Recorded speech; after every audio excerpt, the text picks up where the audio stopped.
Halo, Assalamualaikum warahmatullahi wabarakatuh. Sore ini, Waalaikumsalam. ya, sore ini kita bakal mendengarkan presentasi dari kelompok 14B terkait proyek kolaborasi Kampus Merdeka Neasia. Nah, sebelum itu perkenalkan diri dulu, saya Irsal Triputra. Saat ini bekerja sebagai seorang arsitek di Biro Konsultan Desain di Kuta Lombok, Mandalika. Nah, untuk mempersingkat waktu, dipersilahkan kepada Faradila Putri Aulia untuk mengetuai presentasi terkait proyek kolaborasi yang telah dikerjakan bersama. Ya, dipersilahkan. Baik, Pak. Assalamualaikum warahmatullahi wabarakatuh. Selamat sore. Perkenalkan, saya Fadila Putri Aulia selaku Ketua BIM kelompok 14B. Oh ya, bentar dikit. Eh, Nanti semua anggota kelompok dipersilahkan untuk memperkenalkan diri dan menyebutkan sekarang di tingkat atau semester berapa ya. Kedengaran? Apa Baik, Pak. aja, Pak? Kenal aja. Memperkenalkan diri dengan menyebutkan nama dan sekarang jurusan apa dan sekarang berada di tingkat atau semester berapa gitu. Oke, ya silakan diulangi Faradilah Putri. Perkenalkan, nama saya Fadila Putri Aulia. Saya berada di jurusan arsitektur dan sekarang menempuh semester 6. Selanjutnya,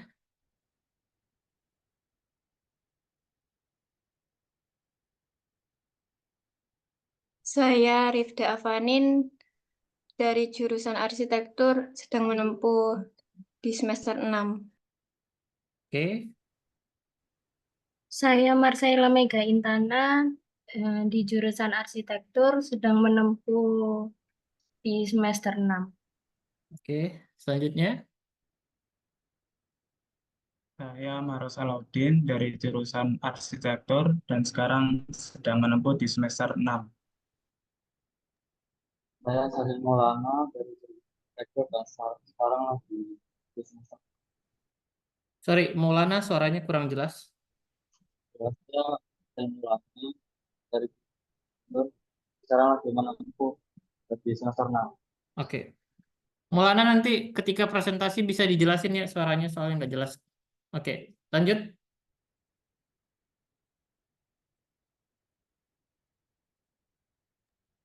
Di sini kami akan mempresentasikan tugas 5 kami dengan judul High Rise Building Plus One Hotel and Convention Center. Ayo, bisa langsung di sharing presentasinya ya. Screen, share screen. Selanjutnya yaitu Share eh, screennya boleh, Putri? berikut akan dijelaskan oleh Marus.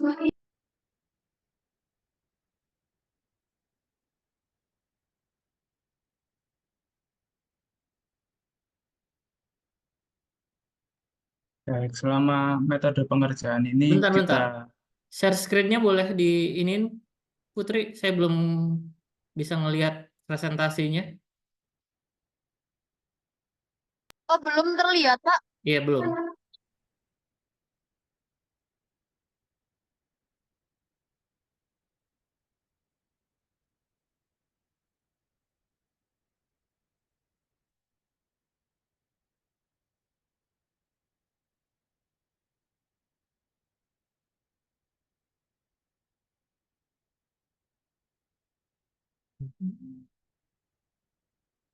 Masih belum terlihat, Pak.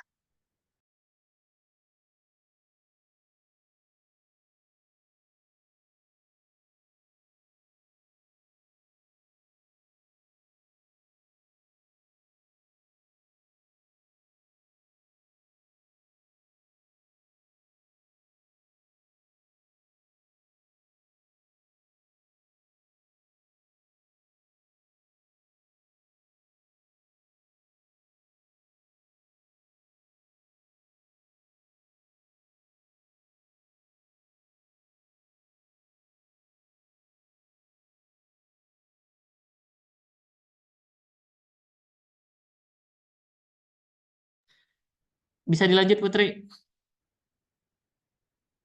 Oh, sorry, Mahrus.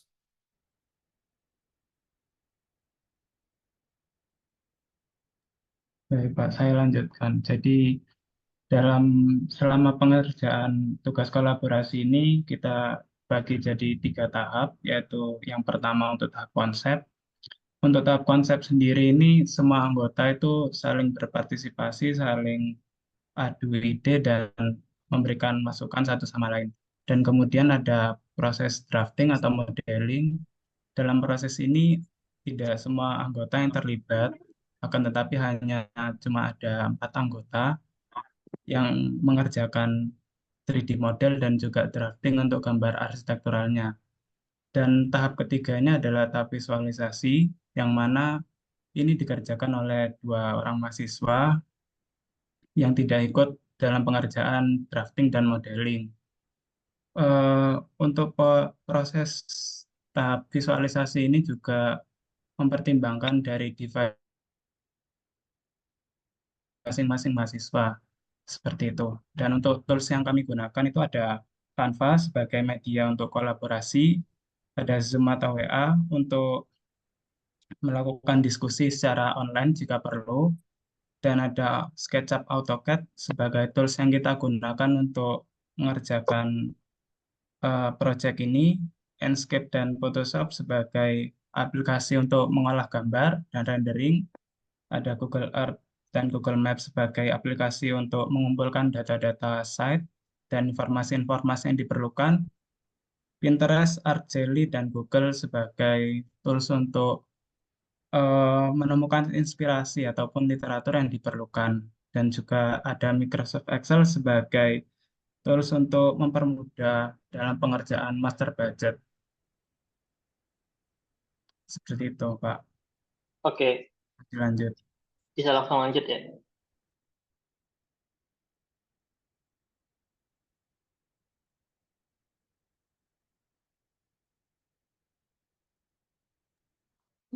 Untuk identifikasi masalah, yang pertama, Surabaya adalah kota terbesar kedua di Indonesia dan ibu kota Provinsi Jawa Timur. Kota ini memiliki sejarah yang kaya dan budaya yang beragam, serta menjadi pusat ekonomi, perdagangan, dan industri di wilayah timur Indonesia. Untuk masalahnya sendiri yaitu bagaimana cara memecah masalah infrastruktur pariwisata di kota Surabaya untuk meningkatkan ekonomi kota. Kedua, bagaimana cara memanfaatkan lahan kosong di Surabaya yang dapat diinvestasikan dan dapat memperbaiki masalah infrastruktur di Surabaya. Karena di sisi lain, kebutuhan pariwisata dan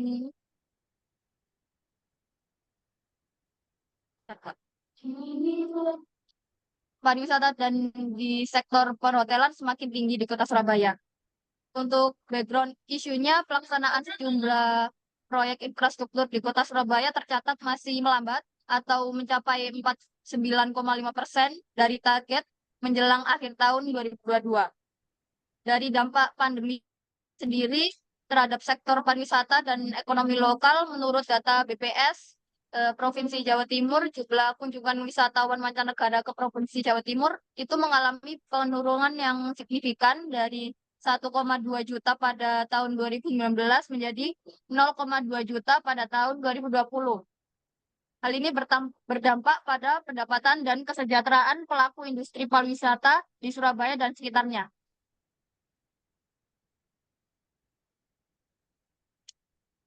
Untuk solusi sendiri, yaitu kita bisa melakukan pengadaan akomodasi yang bisa menggunakan lahan dengan efisien, bisa menampung banyak wisatawan, dan terdapat berbagai fasilitas penunjang.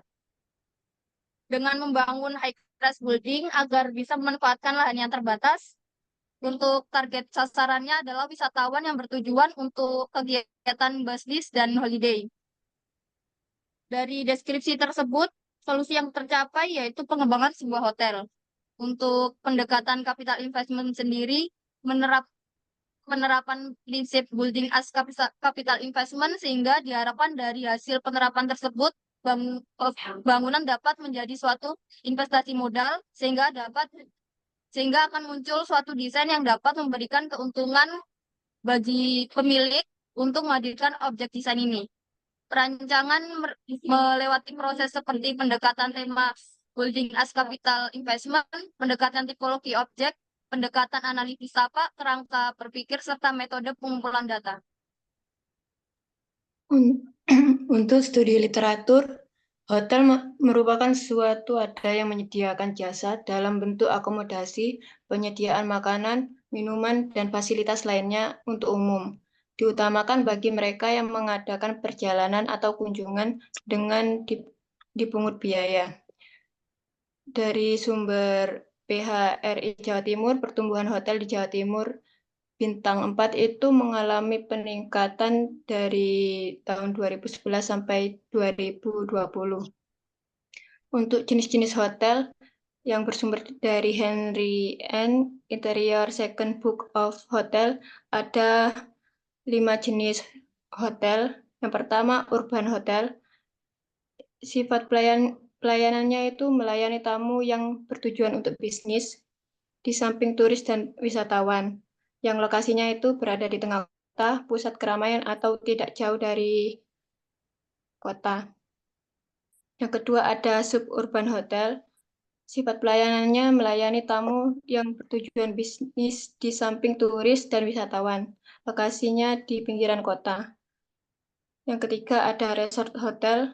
Sifat pelayanannya melayani para wisatawan sebagai tempat peristirahatan dan lokasinya di lingkungan sangat diperlihatkan atau di luar kota atau tempat yang jauh dari keramaian. Yang keempat ada airport hotel. Sifat pelayanannya melayani tamu yang bertujuan bisnis dengan waktu menginap relatif singkat 1-2 hari. Lokasinya dekat dengan lapangan udara, stasiun kereta api, terminal bus, dan bisa di luar kota. Yang kelima ada Prestige Hotel. Sifat pelayanannya melayani tamu yang mementingkan unsur prestige dalam bentuk service and privacy. Next.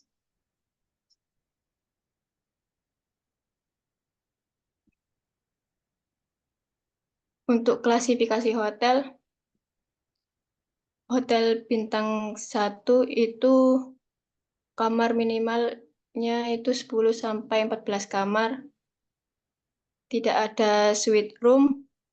Untuk luas ruang di single itu ada 14 meter persegi.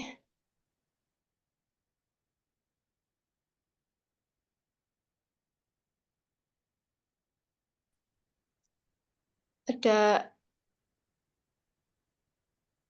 150 liter air bersih, dan ada lobby dan 1 buah rental space. Untuk hotel bintang 2, jumlah kamar minimal 15-29 kamar, ada 1 buah suite room dengan luas single room 16 meter persegi, double room 22 meter persegi, dengan fasilitas penunjang 2 buah ruang olahraga, dan ada lobby dan 1 buah rental space.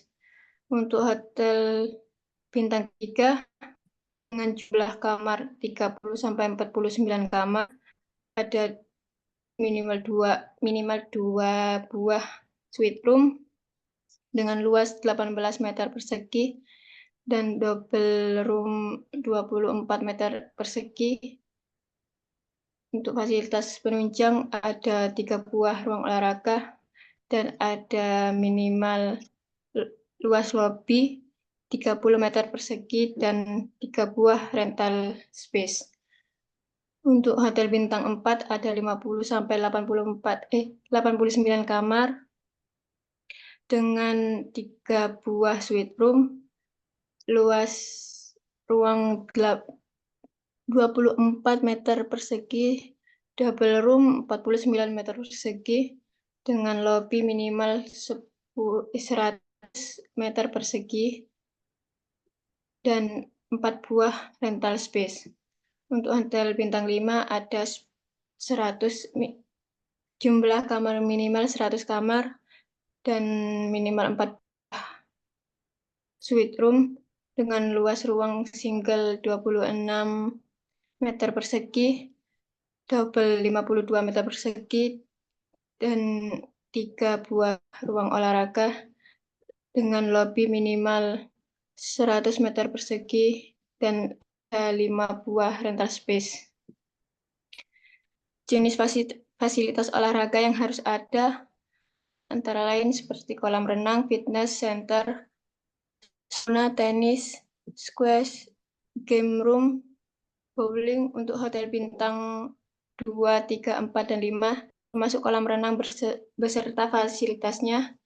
Jenis fasilitasnya rental space yang harus ada antara lain drugstore, souvenir shop, butik atau beauty salon, bank atau money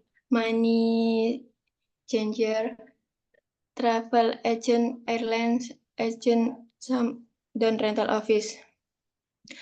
Untuk pengertian convention center merupakan wadah utama yang menampung kegiatan pertemuan untuk pertukaran ide, pandangan, dan informasi secara bersama.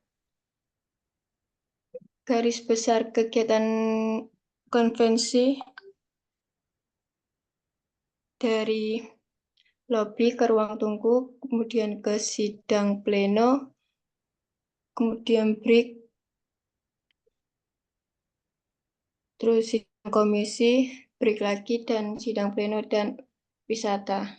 Untuk konvensi sendiri, konvensi yang sebagian peserta tidak berasal dari kota tempat penyelenggara cenderung untuk berlangsung lebih dari 3 hari atau rata-rata 5 hari. Untuk itu, pihak penyelenggara harus menyediakan fasilitas berupa akomodasi, makan, dan serta rekreasi. Next.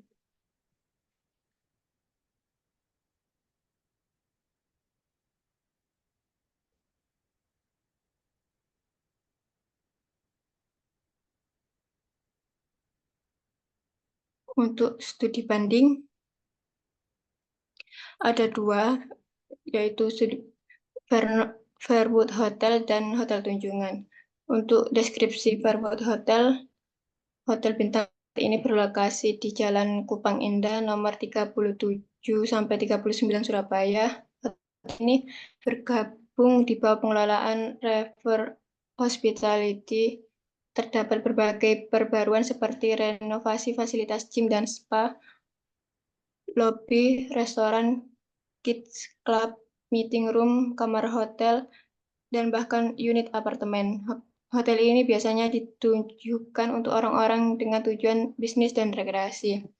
Dan kamarnya memiliki jumlah kamar sebanyak 385 kamar dengan berbagai tipe seperti superior room, deluxe room, executive room, deluxe suite room, executive suite room. Untuk fasilitas pendukungnya ada 24 jam room service, 24 jam security reception, kamar dan fasilitas difabel, business center, gimnasium, sauna, steam, dan jacuzzi, rental shop, laundry and dry cleaning, tempat parkir, tenis, outdoor swimming pool, banquet and conference room, children playroom, restoran, bar and coffee shop, safe deposit box, dan pertukaran mata uang asing. Untuk Hotel Tunjungan, deskripsinya Hotel Bintang 4 ini berlokasi pada pusat kota Surabaya, tepatnya di Jalan Tunjungan nomor 102-104 Surabaya. Hotel ini memiliki konsep mewah, unik, elegan, dan modern, memiliki ballroom yang bisa digunakan untuk berbagai keperluan yang menampung banyak orang. Hotel ini tujuan bisnis dan berekreasi, terletak di sentral bisnis. Kamarnya memiliki 213 kamar dengan berbagai tipe, yaitu superior room, deluxe room, business suite, tunjungan suite, presidential suite. Untuk fasilitas pendukungnya ada swimming pool, fitness center, 24 jam room service, 24 jam security, laundry and dry cleaning, message room, sauna room, business center, drugstore, gift shop, city check-in, safe deposit box, dan toko dan shop. Next.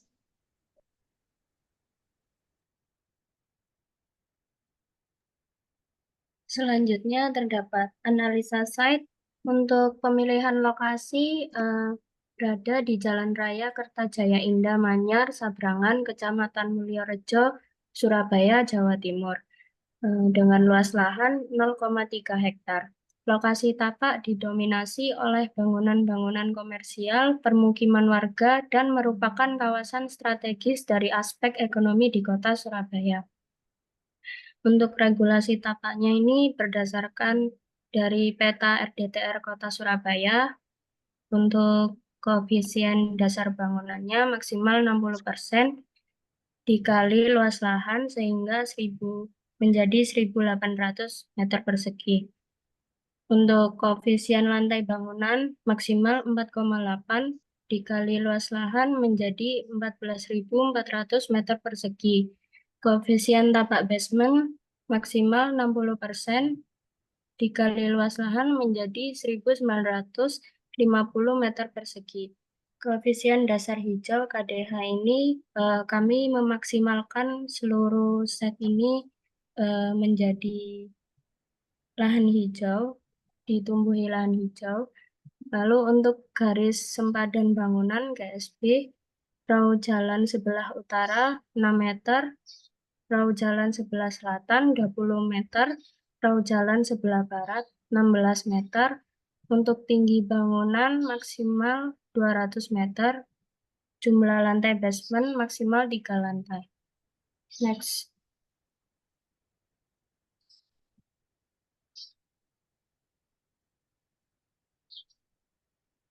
Terdapat bangunan-bangunan penunjang dari radius 1.000 meter terdapat lapangan KONI Jatim, Gor Bulu Tangkis Sudirman, Rumah Sakit Umum Daerah Haji Provinsi Jawa Timur. Dari radius kurang lebih 2.000 meter terdapat Institut Teknologi 10 November dan Universitas Airlangga. Next.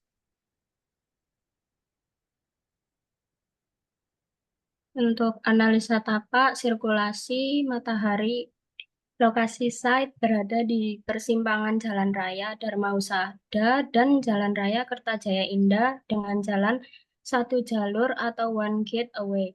Jalur seperti ini cukup menguntungkan tentunya karena meminimalisir adanya kecelakaan lalu lintas. Untuk orientasi matahari, matahari pagi berada di sisi timur site dan matahari sore berada di sisi barat site sehingga penambahan vegetasi pada set dapat mengatasi cahaya yang berlebih yang masuk. Untuk kebisingan, sumber kebisingan berasal dari aktivitas manusia dan kendaraan di sekitar lokasi. Kebisingan tertinggi dihasilkan dari aktivitas kendaraan di Jalan Raya Kertajaya Indah, sehingga solusinya itu untuk mengurangi kebisingan dengan memperbanyak ruang terbuka hijau dan meletakkan bangunan jauh dari sumber kebisingan. Untuk analisa view umum, view dari selatan memperlihatkan sisi depan site dan berhadapan dengan Geraha Excellent yang merupakan toko furniture. View dari barat memperlihatkan kantor BCA, view dari utara dan timur menghadap ke perumahan elit. Untuk view ke arah barat dan selatan dapat dimanfaatkan sebagai view utama dari hotel. Untuk analisa angin, umumnya arah angin datang dari dua arah, yaitu dari timur 75% dan dari barat 25%. Angin yang tertiup di sekitar lokasi dapat dimanfaatkan untuk sirkulasi di dalam bangunan. Sirkulasi angin dapat dimaksimalkan dengan desain yang terbuka dengan beberapa void pada fasad untuk meminimalisir penggunaan penghawaan buatan pada bangunan. Next. Untuk analisa SWOT-nya, eh, strength-nya itu terletak di dekat pusat kota yang didominasi oleh bangunan komersial. Lalu sistem utilitas, infrastruktur, dan drainase yang sudah memadai. Untuk weakness-nya, kurangnya vegetasi di area site sehingga intensitas panas dan gersang pada waktu siang hari meningkat.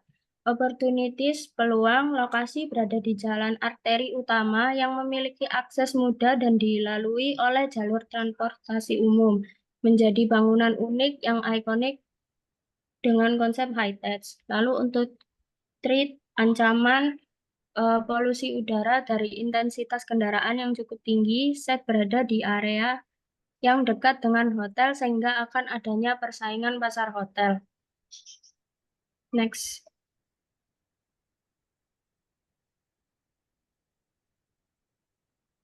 Untuk zoning vertikal ini yang hijau merupakan podium, merupakan zona publik, yang tengah zona semi publik. Untuk akomodasi kamar hotel ini merupakan zona privat. Next.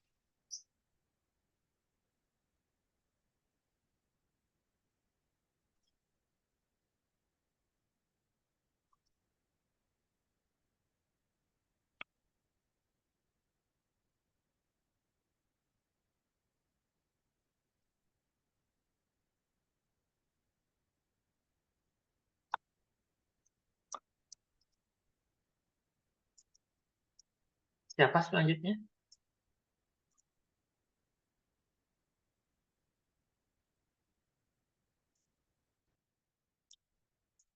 Halo, siapa selanjutnya?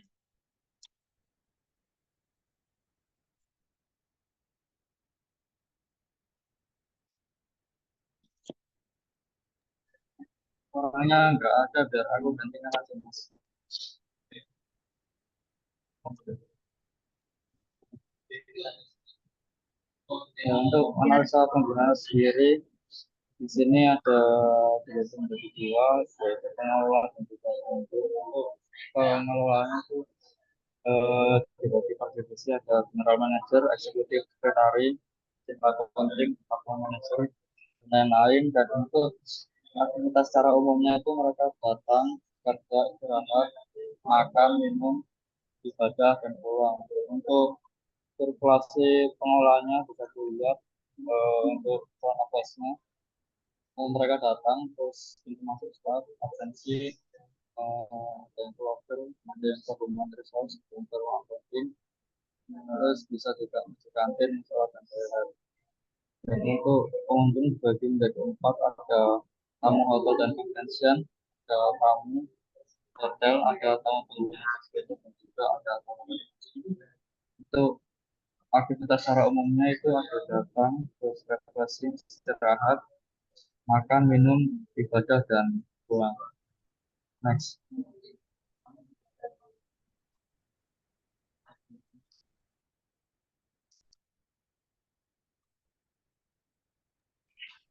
Ini ada studi ruang berdasarkan aktivitas pelatihan tadi. Untuk pengelola itu dibagi menjadi tiga. Bisa di skip aja yang ini. Iya. Yang ini bisa di skip aja ya.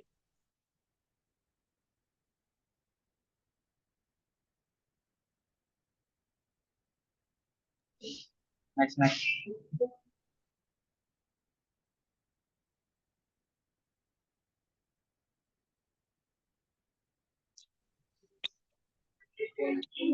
Ya, ini ada pola sirkulasi juga, mungkin bisa di skip juga.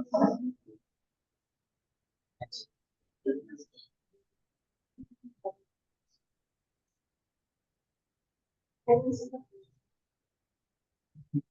Next.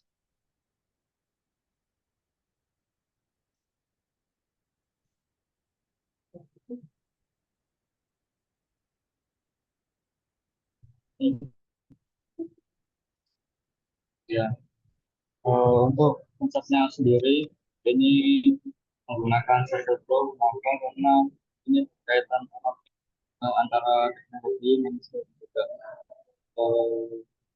dan karena Jika dalam ada high-tech atau teknologi yang unggul, eh, maka hotel tersebut akan selalu ditunjukkan untuk atau enggak nantinya konsumen itu akan dan akan datang kembali sehingga akan meningkatkan perekonomian dan kesejahteraan.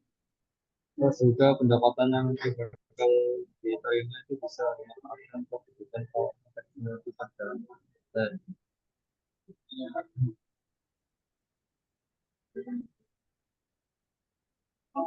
untuk harapan agar desain sendiri itu mungkin ada satu juga fasilitas gratis.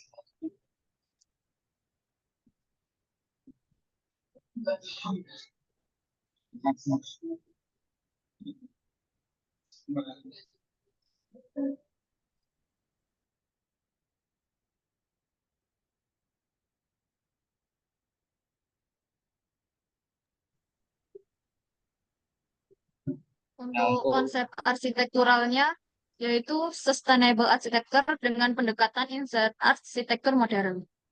Untuk salah satu pendekatannya adalah konsep back to nature yang menekankan keselarasan dengan lingkungan alam.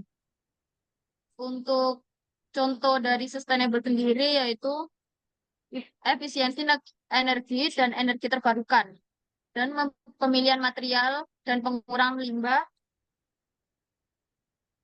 dan pemilihan lokasi dan pemanfaatan lahan.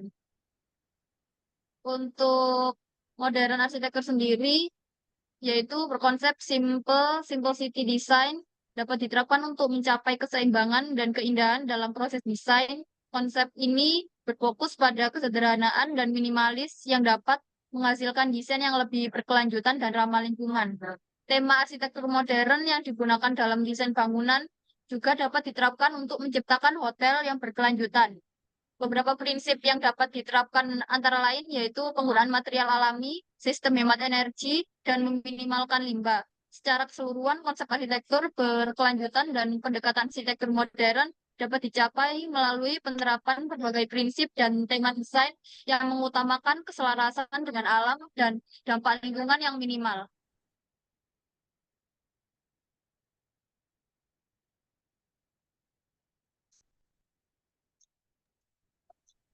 Untuk rencana sistem struktur ditentukan berdasarkan dengan jumlah ketinggian lantai maksimum dengan pemilihan yang sesuai untuk penggunaan yang tepat agar bangunan lebih kuat dan stabil. Sorry, saya potong dulu. Nah, sistem struktur nanti jelasin pas ada gambar struktur aja. Teorinya nggak usah dijelasin.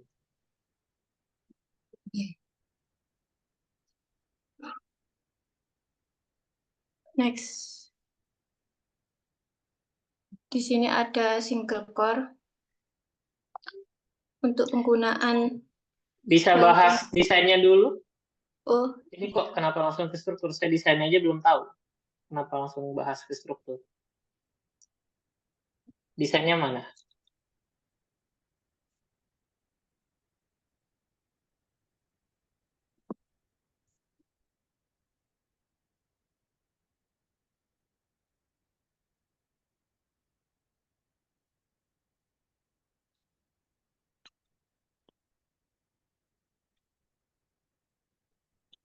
Side plan-nya mana side plan-nya?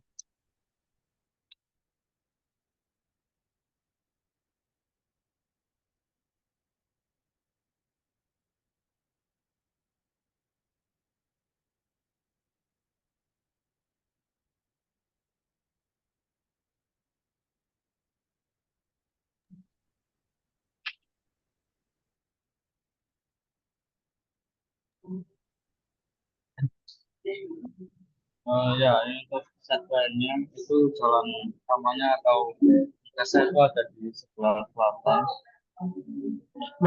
dan out of jalan itu ada di sebelah dari barat.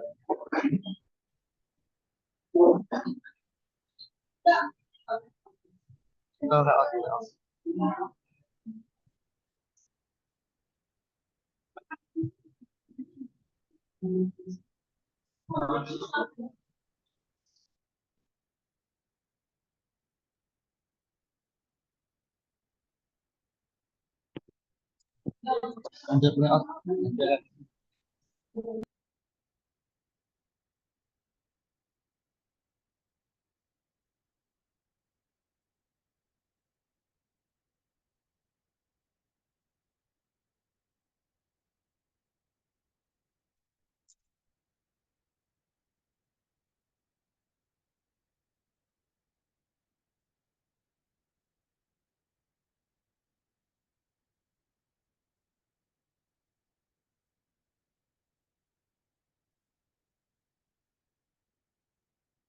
Yang 4 orang ngedrafting mungkin bisa menjelaskan tentang site plan.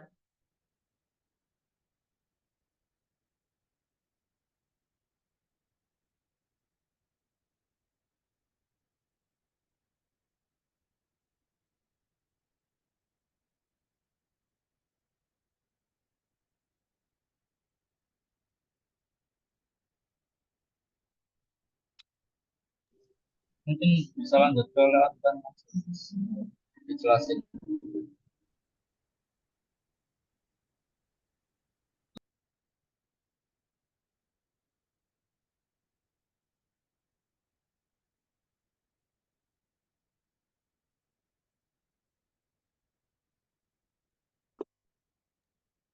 Pak, boleh untuk membuka AutoCAD-nya, soalnya ini loading gambarnya, Pak, kalau di Canva.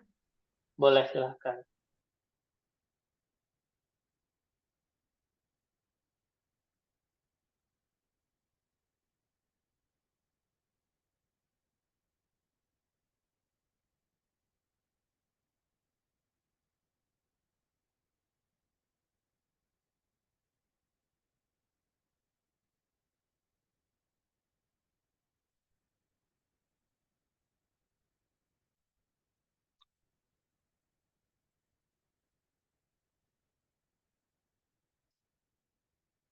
Teman-teman yang lain mungkin bisa bantu Faradila Putri.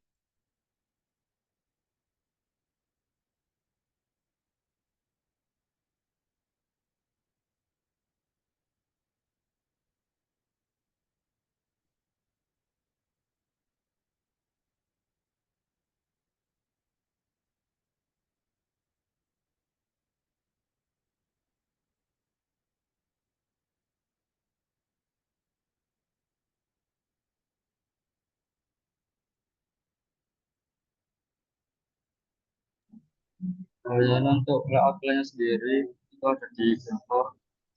Oh, bisa zoom in sedikit. Itu main entrance-nya itu ada di sebelah selatan. Kalau mobil bisa masuk dari arah selatan. Terus eh, untuk parkirnya tidak menggunakan basement karena balik lagi ke awal itu ada pendekatan menggunakan basement di mana pembangunan hotel itu harus menggunakan biaya yang rendah. Itu jadi kita untuk parkir menggunakan parkir atas bisa masuk basement lewat itu yang di kiri. Terus untuk di ground floor itu ada beberapa fasilitas, ada lobby, ada rental office juga yang kecil, ada rental space. Terus juga langsung ada tangga dan juga ada restoran di bawah.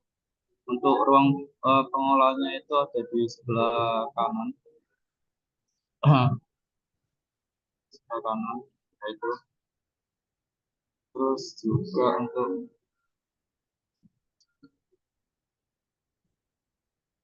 bisa ke atas lagi.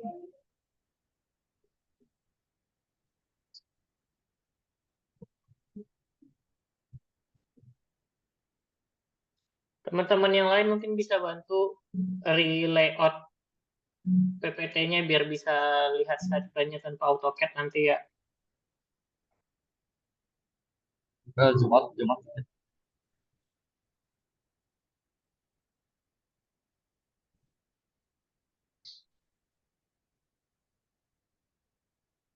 Oh ya, terus itu untuk liftnya sendiri atau corner itu ada di dekatnya ruang resepsionis atau di sebelah itu ada yang bisa lift corner sendiri.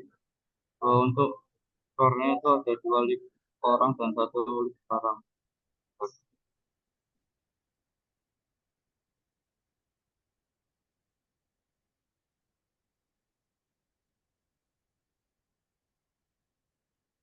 Ada ke Dena lantai 2.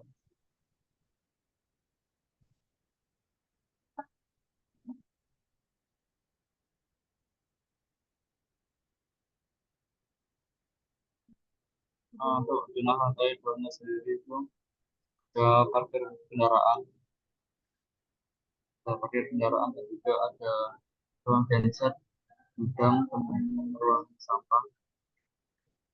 Dan, oh ya, karena ini lahannya terbatas, jadi parkirannya itu menggunakan eh, seperti lantai mezanin, karena kemudian remnya juga harus disesuaikan.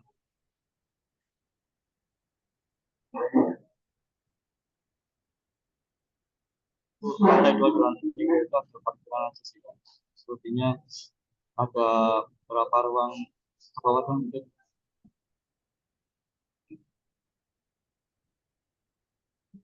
ruang toilet itu, ada lounge, tangga, ada pos security juga. Lanjut lantai 3 ke lantai 4.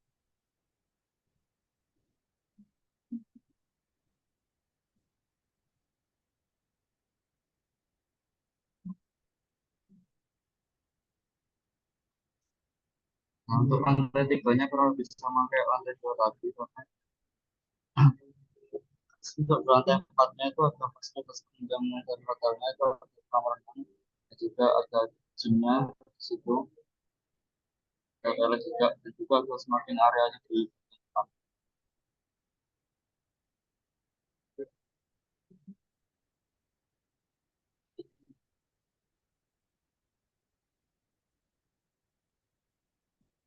Untuk zona lantai 5.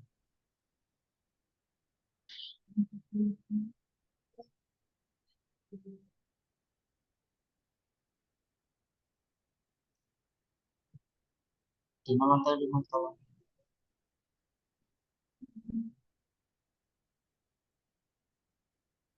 Nah, untuk zona lantai 5 sampai lantai 6 ini dikhususkan buat meeting room, karena kita membuatnya hotel dan convention center, itu ada beberapa tipe meeting room.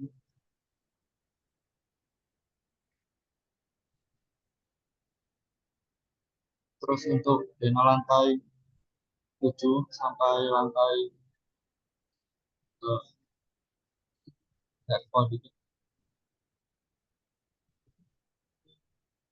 Nah, dari lantai 7 sampai lantai 16 ini lantai tipikal, jadi ada beberapa kamar, jadi tiga kamar, ada executive room, deluxe room. Yang presentasi bisa ganti yang lain.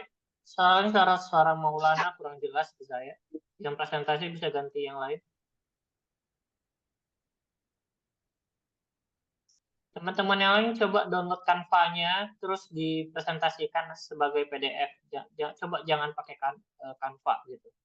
Memungkinkan nggak? Soalnya saya nggak dapat nih apa yang kalian desain. Nggak jelas gitu. Kalau cuma dari CAT.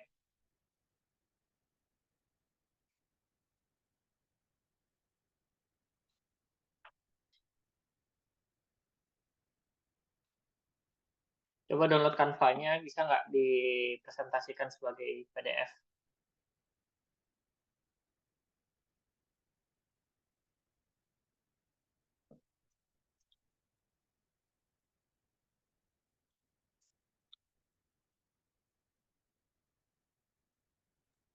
Apakah sudah terlihat, Pak? Sudah.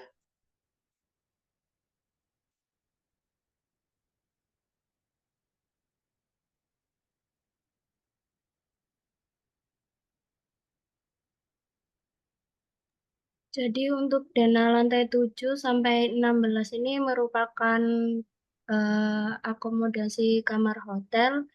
Untuk kamarnya sendiri memiliki 3 tipe kamar, yaitu standar, eksekutif, dan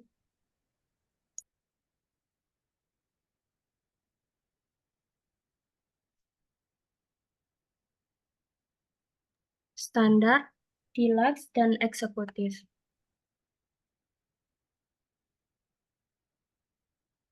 Lalu untuk lantai 17-nya ini terdapat hall room untuk disewakan,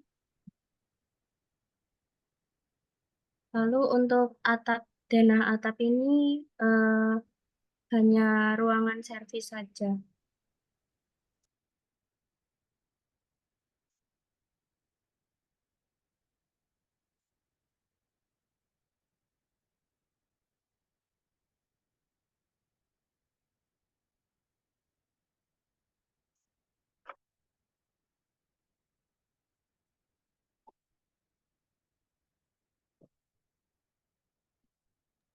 Berikut merupakan potongannya. Ini potongan BB-nya, lalu ini ada potongan AA-nya.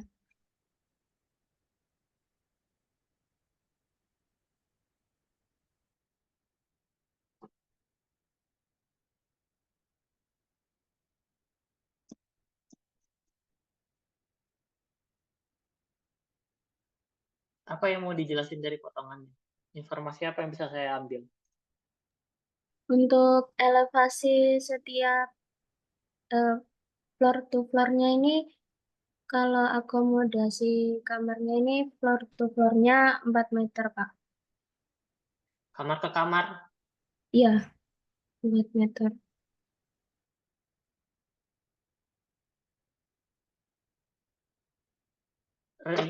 denah tipikal kamarnya mana? Maksudnya, maaf, bukan 4 meter tapi 3,3. Oke. Denah tipikal kamarnya mana? Bisa dijelasin? Yang standar, deluxe sama eksekutif?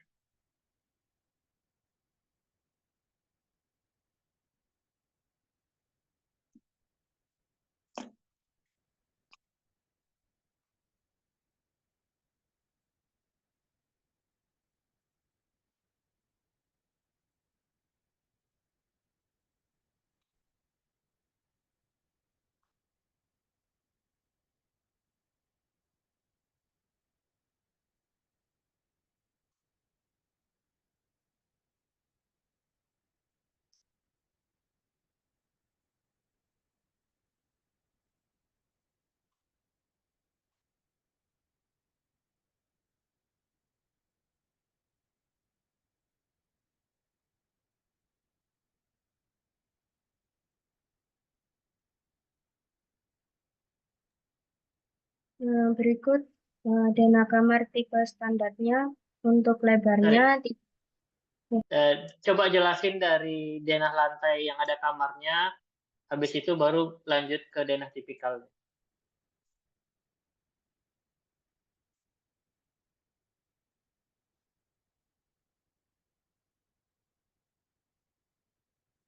next. Next. Di Next. tiap lantai ada berapa kamar? Coba mulainya dari jelasin dari situ. Untuk setiap lantai itu terdapat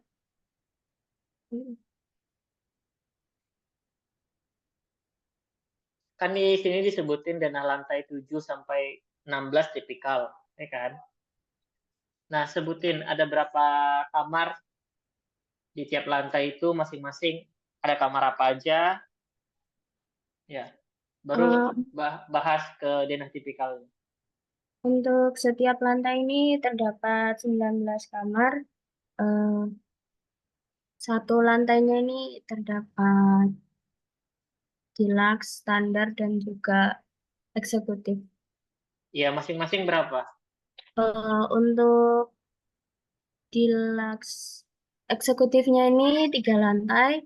Untuk deluxe-nya ada 3 lantai, maksudnya 3 kamar. Eksekutifnya ada 3 kamar, deluxe-nya 2 kamar, sisanya standar room. Bentar. Standar room-nya berapa? Ini sekalian kita simulasi TA ya. Standarnya ada berapa? Simulasi tugas akhir atau simulasi skripsi. Standarnya ada berapa? Sorry Mas, untuk tiap lantainya itu, untuk eksekutif room itu ada 3, standarnya ada 8, deluxe juga ada 8. Sorry, bisa diulangin? Standarnya ada berapa? Standarnya ada 8, Mm-hmm. terus deluxe-nya ada 8, eksekutifnya ada 3.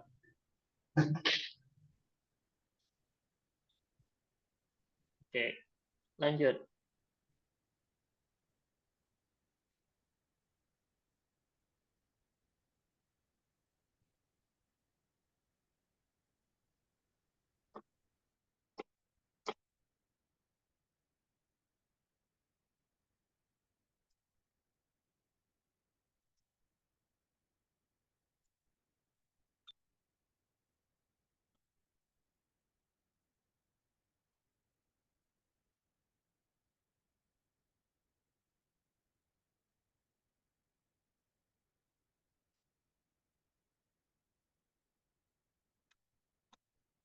Ayo cepat jelasin kamar tipikal ya, dan kamar tipikalnya.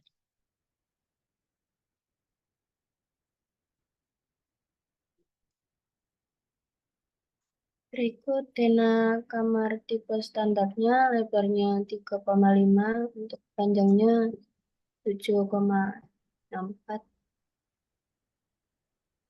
Terdapat 2 single bed, lalu ada 1 kamar mandi.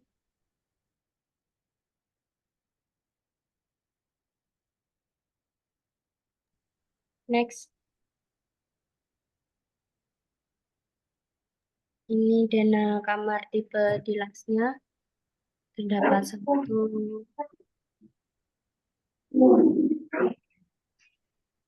king bedroom dengan lebar 3,5, panjangnya 7,64. Next.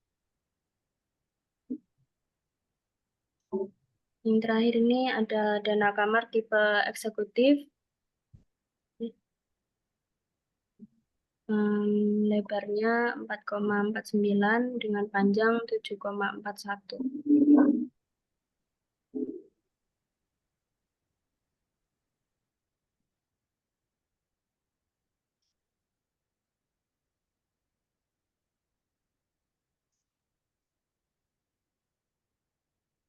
Yang berikut merupakan render perspektif eksterior. Next. Dari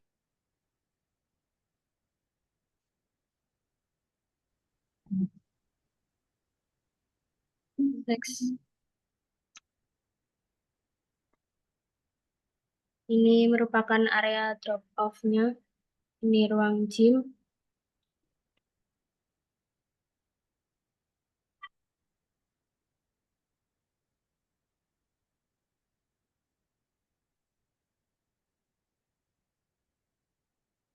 Standard room.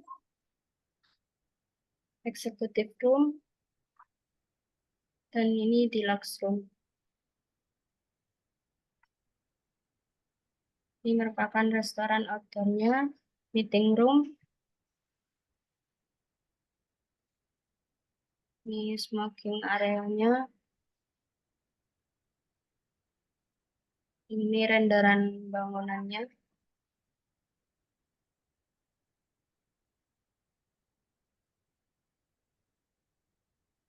Berikut merupakan animasi rendering dari hotel kami.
Udah, ada lagi?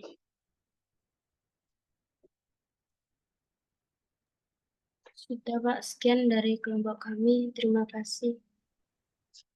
Oke. Udah saya mulai komentari ya. Jadi anggap aja ini kayak simulasi kalian lagi pengerjaan tugas akhir untuk persyaratan wisuda kalian ya. Jadi yang kalian kerjain adalah sekarang ini adalah tugas akhir kalian yang dikerjakan secara berkelompok. Nah, boleh ke slide awal. Jadi mungkin yang teman-teman mau nanti tugas akhirnya bakal ngedesain hotel bisa dicatat apa aja sekiranya yang menjadi catatan-catatan penting.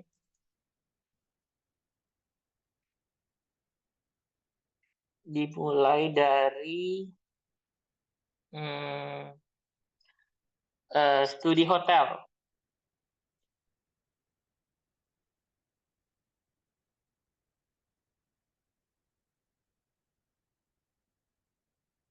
Kiri, sebelumnya, slide hotel, studi hotel, yang 2 hotel tadi.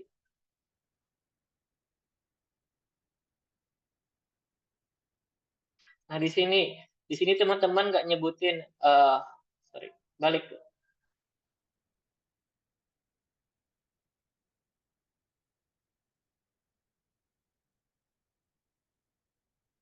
Studi hotel.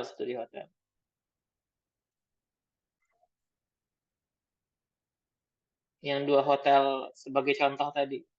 Coba balik ke situ. Yang ada hotel tunjungannya. Nah, ya ini. Di sini teman-teman nggak nyebutin si Fairwood ada berapa lantai, hotel tunjungan ada berapa lantai, terus juga perbedaannya apa aja selain kamar dan fasilitas, terus juga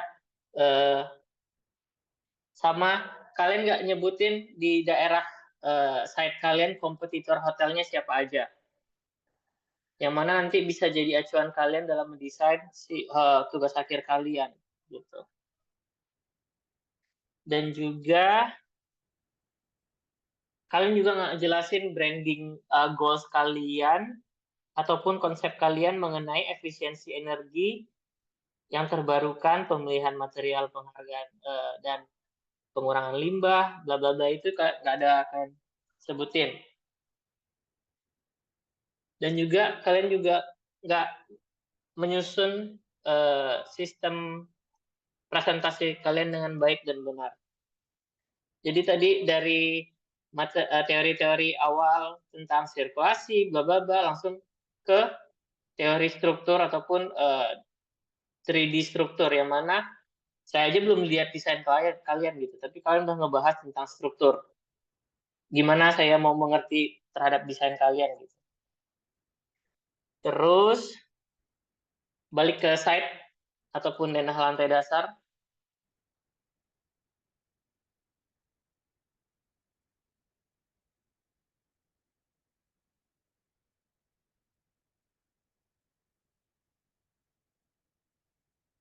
Nah, di sini kalian itu seharusnya menambahkan atau meng-highlight di denah pakai warna yang ini apa. Soalnya ini terlalu kecil ya denahnya untuk di satu slide. Sedangkan area putihnya masih banyak ini. Jadi kalian bisa meng-highlight denahnya, dikasih warna ini apa, ini apa, ini apa. Gitu ya. Kalau saya lihat di sini ada 18 lantai.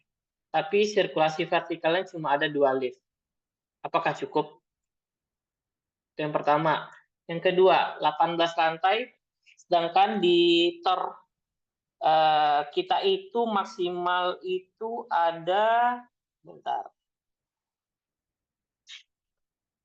maksimal itu 8 atau 12 lantai. Jadi kalian lebih 6 lantai dari standar yang ditetapin. Terus juga kalau kalian ngebangun 18 lantai, kalian punya bangunan yang tinggi dibandingkan bangunan-bangunan di sekitar kalian. Kenapa kalian taruh restoran di lantai dasar? Bisa jawab? Padahal kalau kalian taruh restorannya di lantai atas, kalian bisa dapat view cityscape. Kalian bisa lihat kota Surabaya secara keseluruhan. Ada yang bisa jelasin kenapa taruh restorannya di lantai dasar? Dan di mana office operasional hotel? Bisa ditunjukin?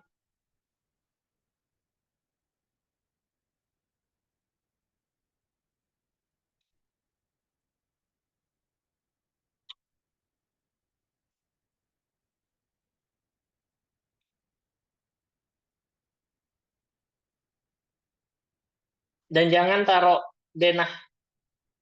Kalau nanti kalian presentasi di tugas akhir, per halaman itu satu denah gitu.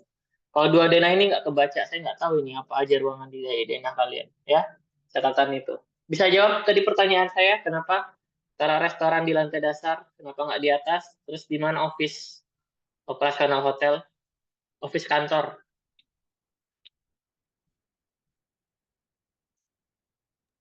Di lantai 1, Pak.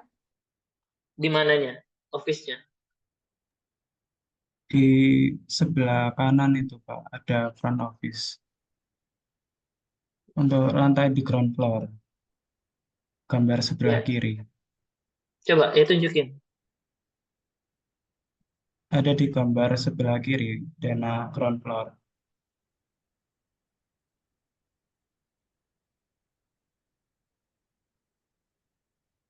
Nah, untuk area office sendiri ada di sebelah kanan itu ada PTP, RVS, sekretaris, dan juga ruang untuk manajer.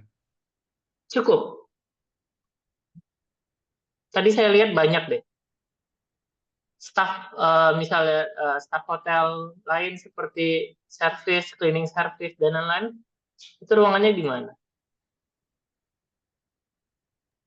Untuk cleaning service itu ada di lantai 2 kalau nggak Laundry, salah Mas. bisa ditunjukin?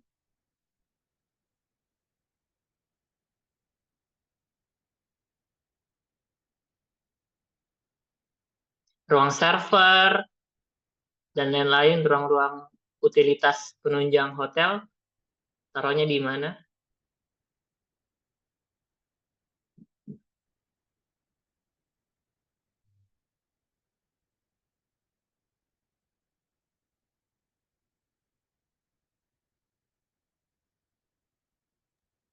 Untuk ruang utilitas ada di lantai 2 itu Pak, di Lantai 2, area depan. ini kayaknya basement ini.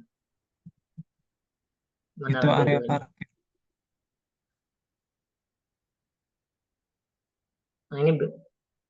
Nah, ini basement nggak sih? Mana lantai 2-nya? Itu lantai 2 yang difungsikan sebagai area parkir dan area utilitas, Pak. Bentar, kalian namain lantai gimana deh? Kenapa lantai 2 disebut area parkir? Bukannya parkir itu di basement?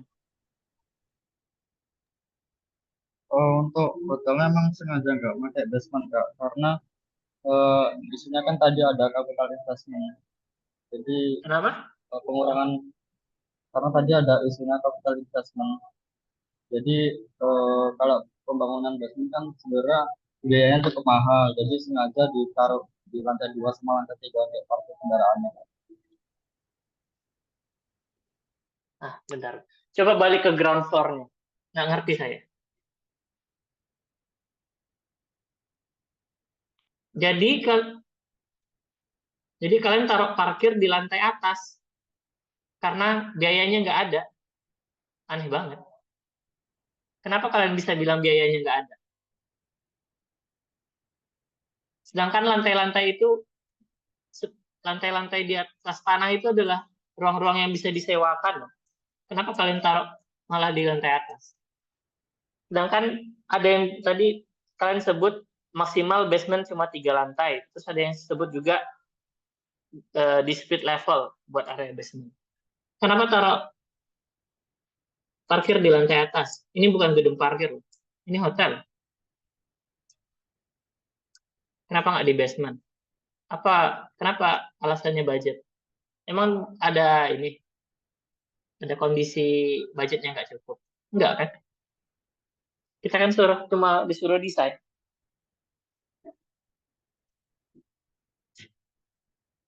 Jadi kalau melihat ini fungsi keterbangunannya ini aneh banget hotelnya ini. Soalnya kalian taruh parkir di lantai atas. Di lantai 2, lantai 3 yang mana ruangan-ruangan itu bisa dijadikan ruang-ruang yang bisa menghasilkan duit untuk disewakan dan lain-lain gitu. Udah lanjut. Pertanyaan selanjutnya, kenapa restoran ditaruh di lantai dasar? Sedangkan kalian punya 18 lantai.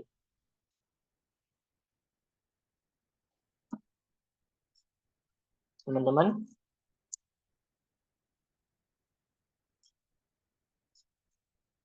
yang ngekonsep, yang ngedrafting 4 orang, konsep 6 orang bisa jelasin kenapa taruh restoran di lantai dasar?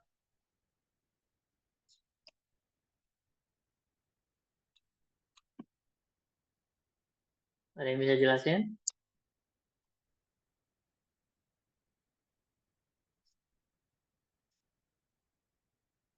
Halo. Kalau nggak bisa jelasin, ya udah sebagai catatan aja. Oke. Halo. Halo teman-teman. Ingin menjawab, Pak. Oh ya boleh. Karena restorannya bersifat publik. Jadi bisa Ya, di semua orang bisa masuk walaupun oke. nggak di Itu hotel, nggak check-in di itu hotel. itu alasannya ya. Benar?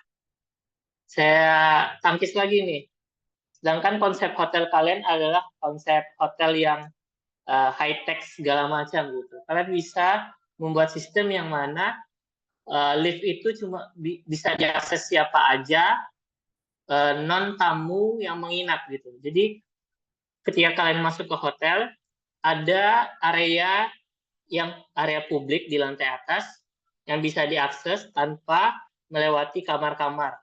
Jadi kalau kalian ke hotel-hotel bintang 4 atau bintang 5 yang gede atau yang mewah gitu, tamu itu yang menginap pasti punya kartu akses. Jadi mereka bisa tap ketika mereka naik lift, mereka harus tap kartu dulu buat mengakses kamar hotel.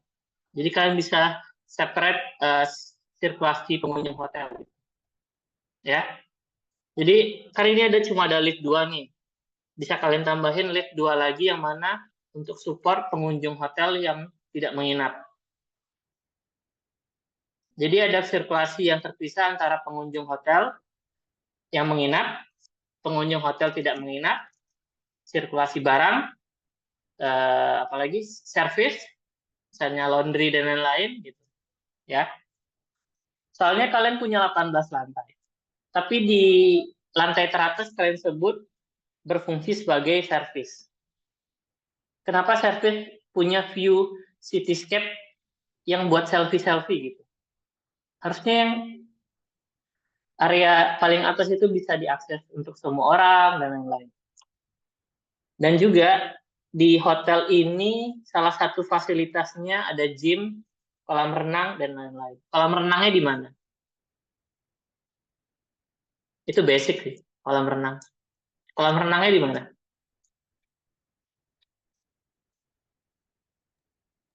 Di lantai 4, Pak. Bisa ditunjukin?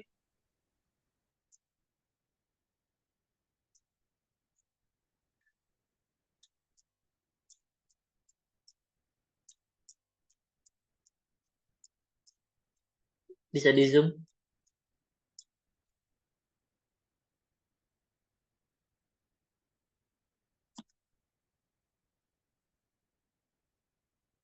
Ini kolam renangnya. Yang bisa akses kolam renang siapa? Siapa aja? Apakah cuma pengunjung hotel yang menginap? Atau bisa diakses sama siapa saja? Pengunjung yang tidak menginap juga bisa akses. Kalau bisa diakses sama siapa saja berarti nggak valid dong alasan restoran di bawah tadi. Benar nggak?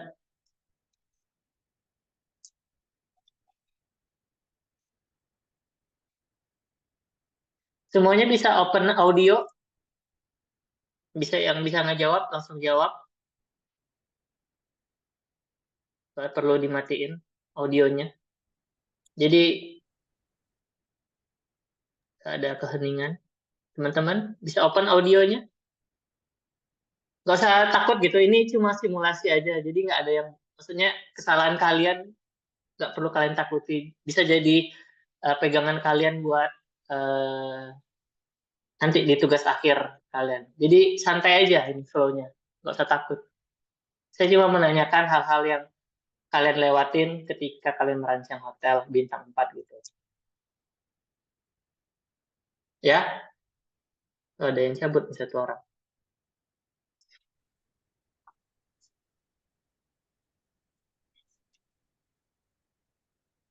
Bisa dijawab teman-teman? Yang kolam renang dan F&B area tadi yang bisa akses siapa aja? Yang kolam renangnya itu hanya menghuni hotel aja, Pak. Jadi private. Private. Oke. Nah, kebanyakan hotel-hotel itu menyediakan fasilitas kolam renang yang mana bisa diakses siapa aja gitu. Jadi kalau misalnya kalian pernah lihat di billboard berenang di hotel ini 200.000 per pax, 200.000 per orang dapat drink segala macam. Nah, itu salah satu cara hotel mendapat pemasukan gitu. Dengar nggak Putri? Ya, Dengar ya, ya? Pak, coba. Nah, jadi ketika kolam renang cuma bisa diakses sama tamu kamar hotel, berarti hotel tersebut kehilangan salah satu pemasukan untuk hotelnya gitu. Mungkin kalau misalnya restoran kalian taruh di lantai paling atas, mungkin di lantai paling bawah lebih banyak ruang terbuka. Ruang terbukanya apa aja? Kolam, teras deck, pool deck, ataupun ada F&B yang kayak coffee shop segala macam. Sedangkan di side plan kalian tadi cuma ada taman-taman di pinggir-pinggir side gitu. Sedangkan dan itu bukan apa ya? Itu kalian ngisi GSB jadi taman kalian. Bukan taman-taman yang benar diperuntukkan buat bangunan, tapi kalian cuma ngisi GSB yang nggak bisa kalian bangun. Benar nggak? Iya, Pak. Nah itu. Jadi miss-miss ini bisa kalian catat atau kalian ingat nanti di ketika kalian TA ataupun mengerjakan tugas akhir di semester 8 atau 7 gitu. Bisa lihat ke denah tipikal.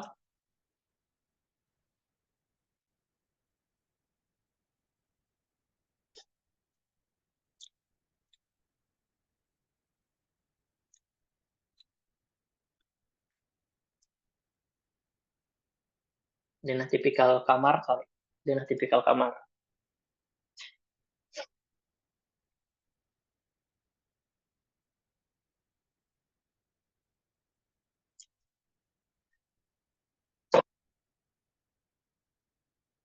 Oh, sorry. Nggak muncul di saya. Dah, baru.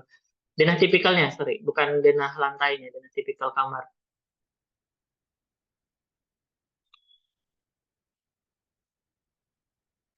Nah, sebelum kalian di denah ini, kalian perlu menjelaskan, ketika kalian masuk penjelasan ke denah tipikal kamar, kalian perlu menjelaskan denah lantai tipikal kamar kalian. Misalnya, ada kamar standar berapa, tulis. Jangan cuma denah polos gitu aja. Ada denah ada berapa kamar standar, ada berapa kamar deluxe, eksekutif dan lain-lain. Nah, untuk di denah tipikal, kalau bisa, harusnya bisa digandeng gitu. Soalnya kalian ngebuat, jadi ada 2 kamar yang saling bergandengan. Jangan liatin cuma 1 kamar aja. Kan di sini kamar mandinya sharing lubang saf kan, harusnya diliatin gitu. Jadi ketahuan kalau ternyata MEP ya sistem MEP-nya ini saling sharing safnya gitu. Nah yang kedua ini draftingnya agak kurang ya. Kalau di visualnya tadi saya lihat di depan kamar itu full ada ambalan lemari ataupun kabinet-kabinet. Nah Nah, sedangkan di denahnya cuma ada meja kerja di depan balkon. Jadi kalau mau ke balkon, kehalang kursi gitu. Jadi perlu kalian perhatiin kalau ngedrafting. Saya ngerti, kalian cuma punya waktu terbatas, terus ngerjainnya juga mungkin secara online gitu. Walaupun kalian satu fakultas ya dan satu angkatan. Jadi perlu kalian perhatiin ketika kalian drafting nanti, ketika kalian tugas akhir. Boleh lihat ke kamar deluxe-nya, di kamar standar kan? Ya, kamar deluxe-nya boleh lihat. Ini kamar deluxe. Nggak tahu ya, ketika saya mencari perbedaan kamar deluxe dan standar gitu, kalau kamar ini kan secara layout perbedaannya cuma di tipe kasur ya. Ini kayaknya masih tipe kamar standar, tapi yang jenis queen atau king. Harusnya kalau misalnya di kamar deluxe, mungkin luasannya lebih gede, atau di kamar mandinya ada bathtub, atau fasilitas di kamarnya ada apa gitu. Boleh lihat kamar suite room?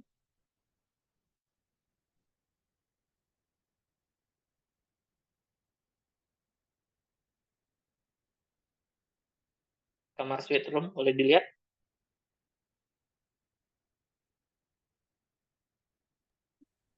Untuk kamar suite-nya tidak ada, Pak. Kok nggak ada? Tadi katanya ada kamar suite room 3 kamar. Oh ya, sorry, eksekutif. Ya, apapun lah, sorry. Nah, di sini kalau saya lihat secara denah, ini nggak ada perbedaan sama kamar deluxe dan standar tadi. Perbedaannya cuma di luas bangunan. Kalau kalian bikin eksekutif, kalian bisa besarin area kamar mandinya atau area basahnya. Bisa tambah bathtub, area wastafel diperbesar. Mungkin ditambah ada 2 wastafel, jadi nggak cuma ada 1 wastafel kecil. Terus ada meja, ada sofa mungkin buat duduk-duduk. Bisa kalian tambahkan pantry kecil di area kamarnya.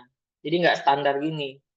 Jadi yang perlu kalian ingat ketika mendesain itu adalah baca TOR, standar-standar, ataupun tipe-tipe kamar dengan baik dan benar. Jadi kalian tahu apa yang mau kalian kerjakan ke depannya.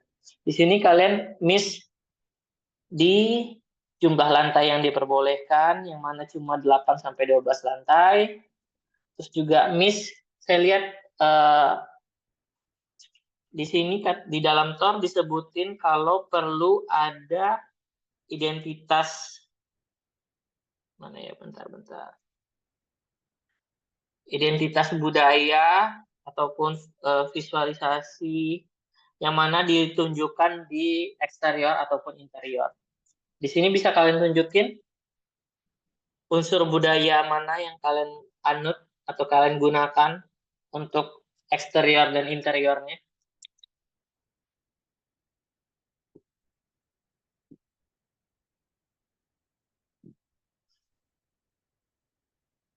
Halo?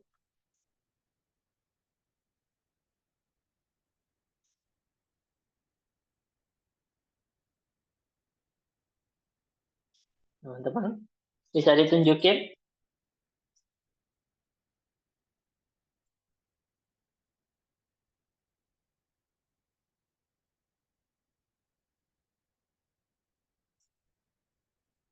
Nah, ditampak ini yang mana unsur budaya yang kalian gunakan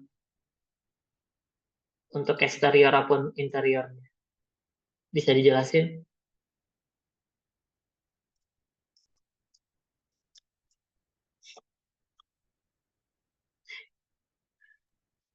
Untuk unsur budaya, Surabaya kan tidak punya inti budayanya, Pak. Jadi kami ini Tapi kan Surabaya bagian dari Jawa Timur kan? ya untuk membedakan Surabaya dengan Jawa yang lain itu Surabaya ini terkesan kasar gitu. Jadi untuk bahasanya ini Sedangkan di tour harus dimasukin unsur budaya yang mana diaplikasikan di area eksterior dan interior gitu. Tapi kalian udah miss salah satu penilaian yang harus dinilai gitu.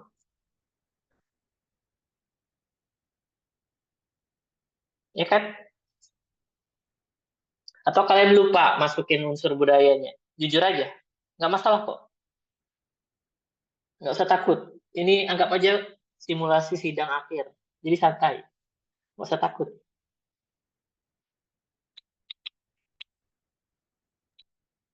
Gimana? Jadi Lupa karena atau keterbatasan waktu, Pak, sebenarnya. ya nggak? Tapi tahu nggak kalau ada unsur budaya yang harus dimasukin ke eksterior ataupun interior? Tahu, Pak. Iya, ada, Ya Pak, udah. tahu. Oke. Jadi baca baik-baik. Saya ngerti kalau kalian keterbatasan waktu, soalnya kelihatan dari hasil kalian nyusun PPT presentasi kalian masih banyak yang miss. Terus,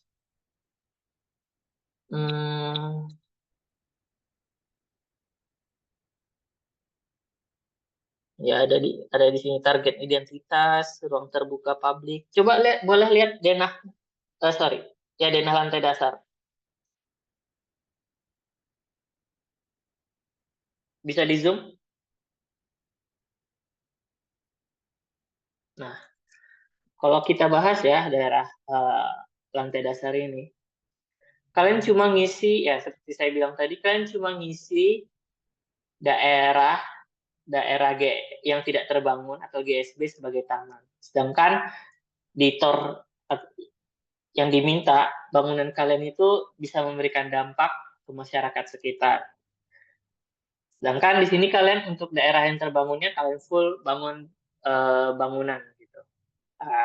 Kalau misalnya kalian di bawahnya ada taman terbuka ataupun tadi ada kolam renang yang bisa diakses siapa aja, jadi kalian cuma butuh lobby resepsionis atau lounge, area tunggu, terus ada sirkulasi vertikal, terus bisa masuk langsung ke kolam renang, teras deck dan lain-lain gitu. Kalau di sini kalau orang mau ke restoran ngelihat apa? Masa ngelihat jalan, ya kan? Terus ini bentar. Dan juga masuknya dari mana? Bisa ditunjukin dari mana? Mobil. Masuknya dari mana? Masuk mobil dari situ. Keluarnya Luarnya di sebelah kanan itu, Pak. yang di depan lobi itu berapa meter? Jalannya. Depan lobi. Buat drop off area. Enggak. Ke ground floor tadi. Drop off areanya lebar jalannya berapa? Lebar jalan mobilnya berapa? Drop off area.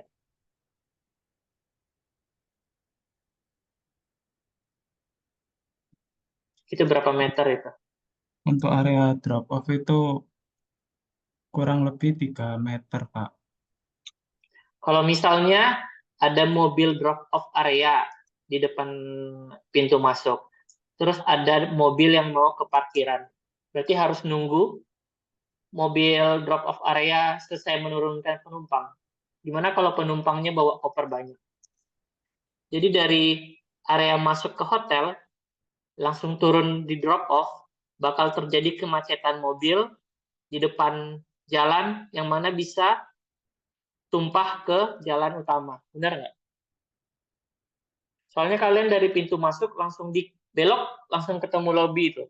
Nggak ada dibawa kemana dulu, yang mana bisa mungkin secara secara pengalaman ruang mau lihat hotel, mau lihat taman gitu. Kalau kalian bikin kayak gini, ketika mobil masuk, terus ada mobil yang nurunin penumpang di antara lobby, terus ada mobil masuk yang mau ke parkiran, kehalang jalan karena jalan kalian kecil, cuma 3 meter ya, cuma bisa dilalui satu mobil. Benar nggak? Ketika cuma bisa dilalui satu mobil, terjadi penumpukan mobil di belakang mobil yang menurunkan penumpang. Terus tumpah ke jalan, macet di perempatan. Jadi hotel kalian membawa masalah ke lingkungan luar site karena macet di depan. Gitu. Dimengerti ya? Jadi solusinya apa? Jadi ketika kalian masuk, mungkin lobbynya bisa di sebelah kiri mungkin. Apa sih, sebelah utara atau apa ini? Sebelah kiri. Jadi masuk, belok kiri, belok lagi baru area lobby. Bukan masuk langsung lobby. Jadi macet nih depan sini. Gitu.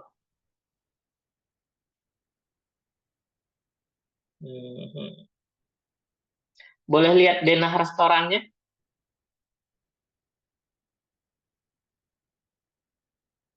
Bukan, sorry. Yang di paling atas kiri itu jalan kemana itu?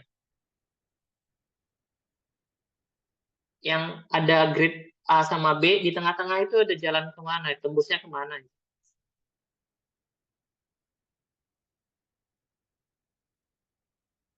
Boleh? Bisa dijawab?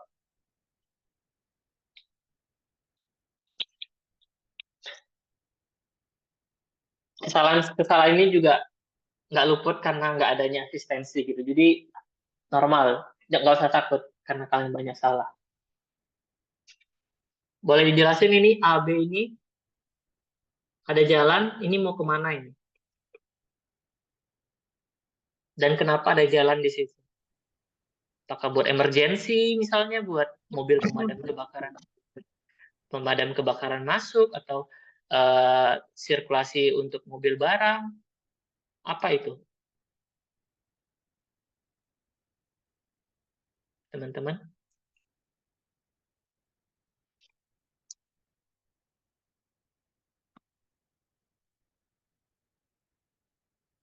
Nggak ada yang bisa jawab? Halo? Boleh dibuka semua audionya? Itu yang buat jalan keluar itu outside Kak. Jadi beberapa kendaraan mungkin ada yang nggak parkir di basement, itu bisa langsung keluar lewat itu langsung tembus ke jalan raya. Nah, gimana, sorry? Itu outside buat kendaraan Kak. Jadi kalau ada kendaraan yang nggak parkir di basement atau cuma numpang berapa doang, itu outnya bisa lewat sebelah situ. Oh, oh, jadi ada 2 pintu keluar di lantai dasar ini, di ground floor kalian. Benar bukan? Jadi itu sirkulasi untuk mobil drop off gitu. Iya. Iya, iya, iya. Kenapa lebih lebar dibandingkan entrance? Lebarnya.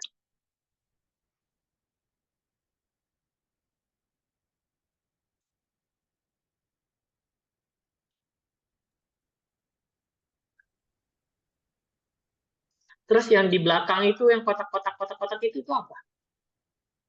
Parkir. Ya, yang di belakang juga itu ada grid parkir juga. Coba pakai pointer. Sorry, Putri ya. Coba pakai pointer, ditelusuri kalau penumpang drop off gimana sirkulasinya di lantai dasar. Kalau pengunjung yang parkir di basement gimana sirkulasinya dari masuk sampai keluar. Boleh, Putri? Pakai pointer. Atau mungkin bisa dicoret bagaimana, terserah. Pakai pointer aja deh. Diceritain uh, pengunjung hotel yang menginap membawa mobil, bagaimana sirkulasi kendaraannya. Pengunjung hotel yang tidak membawa mobil atau menggunakan taksi, bagaimana sirkulasi kendaraannya. Boleh ditunjukin?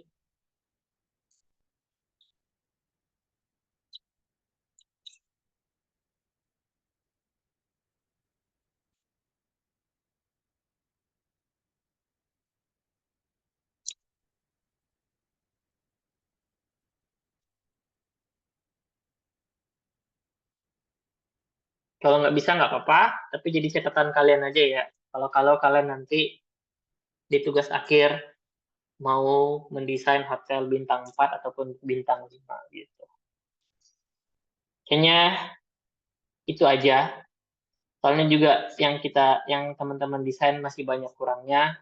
Saya ngerti kenapa masih banyak kurangnya karena teman-teman kekurangan waktu buat ngedesain ataupun menyusun materi, menyusun literatur, mencari literatur, dan lain-lain gitu. Teman-teman mungkin ada pertanyaan yang mau ditanyain ke saya sebelum saya akhiri presentasi hari ini.